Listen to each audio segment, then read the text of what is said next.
آج احمد فراز کی غزل لے کر حاضر ہوا کہ دل بہلتا ہے کہاں انجم و مہتاب سے بھی، دل بہلتا ہے کہاں انجم و مہتاب سے بھی، اب تو ہم لوگ گئے دیدہ بے خواب سے بھی، دل بہلتا ہے کہاں انجم و مہتاب سے بھی، اب تو ہم لوگ گئے دیدہ بے خواب سے بھی، رو پڑا ہوں تو کوئی بات ہی ایسی ہوگی، رو پڑا ہوں تو کوئی بات ہی ایسی ہوگی، میں کہ واقف تھا تیرے ہجر کے آداب سے بھی، رو پڑا ہوں تو کوئی بات ہی ایسی ہوگی، میں کہ واقف تھا تیرے ہجر کے آداب سے بھی، کچھ تو ساکھ کا شیوا ہے خفا ہو جانا، کچھ تو ساکھ کا شیوا ہے خفا ہو جانا، اور کچھ بھول ہوئی ہے دل بیتاب سے بھی، اے سمندر کی ہوا تیرا کرم بھی معلوم، اے سمندر کی ہوا تیرا کرم بھی معلوم، پیاس ساحل کی تو بجھتی نہیں سیلاب سے بھی، کچھ تو اس حسن کو جانے ہے زمانہ سارا، کچھ تو اس حسن کو جانے ہے زمانہ سارا، اور کچھ بات چلی ہے میرے احباب سے بھی،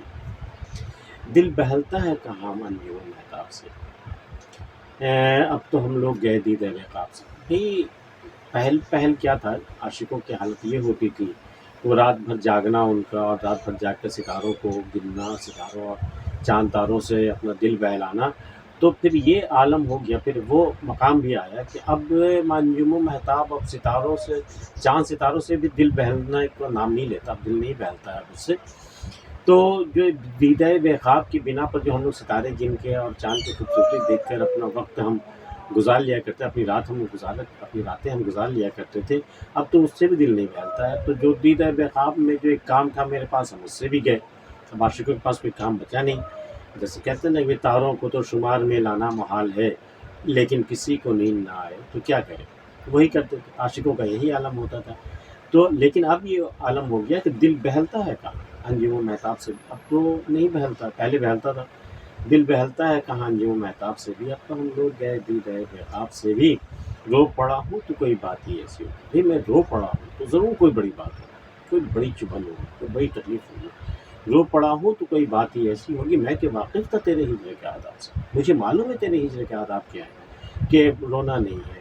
چیخنا نہیں ہے، نالا نہیں کرنا، نوحہ گری نہیں کرنی، کچھ نہیں کرنا، بالکل ضبط کرنا ہے، صبر کرنا ہے، اور ان تمام آداب کے جاننے کے باوجود، تمام ضبط کرنے کے باوجود اگر میں رو پڑا ہوں کوئی بات ہوگی ایسی، مجھے قصوروار، مجھے ملزم مت ٹھہراؤ، اور رو پڑا ہوں تو کوئی بات ہی ایسی ہوگی، تم اسے سمجھنے کی کوشش کرو اگر تم سمجھ سکتے ہو، رو پڑا ہوں تو کوئی بات ہی ایسی ہوگی، میں کہ واقف تھا تیرے ہجر کے آداب، میں تیرے ہجر کے آداب سے میں ناواقف نہیں ہوں، یا میں بھولا نہیں ہوں، میں کہ واقف تھا تیرے ہجر کے آداب سے، پھر بھی میں رو پڑا ہوں، کچھ تو ساتھ کا شیوا ہے خفا ہو جانا، دیکھیے یہ سیوا نہیں ہے، سیوا کا مطلب ہوتا ہے خدمت کرنا، اور ہندی ورڈ ہے یہ شیوا ہے، شیوا کا مطلب ہوتا ہے مزاج، طور طریقہ، عادت جس سے کہتے ہیں، تو کچھ تو ذات کا شیوا ہے خفا ہو جانا، یہ ذات کی تو عادت ہی ہے بات بات پہ خفا ہو جانا، صنم کی آنکھیں جو ہیں وہ بات بات پر خفا ہو جاتی ہیں، ان کی عادت ہے، ان کی فطرت ہے، کچھ تو ذات کا شیوا ہے خفا ہو جانا، اور کچھ بھول ہوئی ہے دل بیتاب سے بھی، اور کچھ میرے دل بیتاب سے بھی بھول ہوئی ہے، میں مانتا ہوں اس کو، اس لیے وہاں ہم سے خفا ہو گئی ہے، کچھ تو ساکھ کا شیوا ہے خفا ہو جانا، اور کوئی بھول ہوئی ہے دل بیتاب سے بھی، اے سمندر کی ہوا تیرا کرم بھی معلوم، اے سمندر کی ہوا مجھے معلوم ہے تیرا کرم کیا ہے، کہ تو لہروں کو سمیٹ کر اس کا رخ تو ساحل کی طرف لے آتا ہے، تاکہ وہ موج جو ہے وہ ساحل سے ٹکرائے اور ساحل کی پیاس بجھ جائے یا پیاس بجھ جائے، تو وہ مجھے معلوم ہے تیرا کرم ہے یہ، اے سمندر کی ہوا تیرا کرم بھی معلوم، پیاس ساحل کی تو بجھتی نہیں سیلاب سے، حالانکہ ساحل کی پیاس اتنی ہوتی ہے کہ وہ سیلاب بھی آ جائے تو اس کی پیاس نہیں بجھتی، لیکن تو کتنی نرم روی سے اس کو موجوں کو لے کر کے آتا ہے، اس کے ساحل کی پیاس بجھانے کی کوشش کرتی ہے، اے ہوا سمندر کی ہوا مجھے معلوم ہے، اے سمندر کی ہوا تیرا کرم بھی معلوم، پیاس ساحل کی تو بجھتی نہیں سیلاب سے بھی، کچھ تو اس حسن کو جانے ہے زمانہ سارا،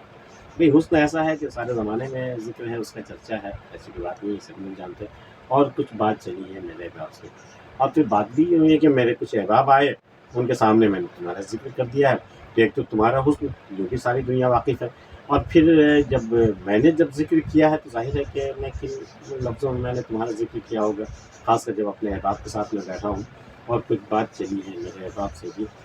ذکر اس پریوش کا، اور پھر بیاں اپنا بن گیا رقیب واقعہ۔ تھا جو رازداں اپنا. تو احمد فراز کی یہ غزل آپ کو کیسی لگی ہمیں بتائیے گا، اور اگر آپ نے چینل سبسکرائب اب تک نہیں کیا تو کر لیجیے. ملتے ہیں پھر کسی اگلی ویڈیو میں، تب تک کے لیے.